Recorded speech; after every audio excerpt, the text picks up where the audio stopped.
RTC bus side ఇవ్వలేదని ఓ car నడుపుతున్న వ్యక్తి డ్రైవర్పై దాడి చేశాడు. ఈ ఘటనపై రవాణా శాఖ మంత్రి పొన్నం ప్రభాకర్ సీరియస్ అయ్యారు.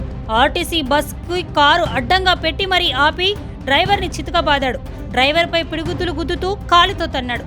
ఈ వీడియో ప్రస్తుతం సోషల్ మీడియాలో వైరల్ అవుతోంది. మంత్రి పొన్నం ప్రభాకర్ దృష్టికెళ్లింది. దీంతో ఆయన ఆర్టీసీ కార్మికులపై చేయి చేసుకుంటే కఠిన చర్యలు తీసుకుంటామని హెచ్చరించారు. రాజన్న సిరిసిల్ల జిల్లా ఇల్లంతకుంట మండలం వల్లంపట్ల దగ్గర సిరిసిల్ల డిపోకి చెందిన ఆర్టీసీ బస్సు వెనకాల పిట్టల శ్రీకాంత్ అనే వ్యక్తి కారులో వస్తున్నాడు. సైడ్ ఇవ్వలేదనే కారణంతో బస్సుని చేసి ఆపాడు.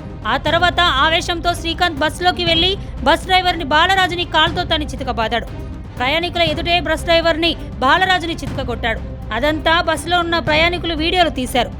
ఈ వీడియోలు కాస్త సోషల్ మీడియాలో వైరల్ అయ్యాయి. దీంతో ఆర్టీసీ డ్రైవర్ బాలరాజు పోలీసులకు ఫిర్యాదు చేశాడు.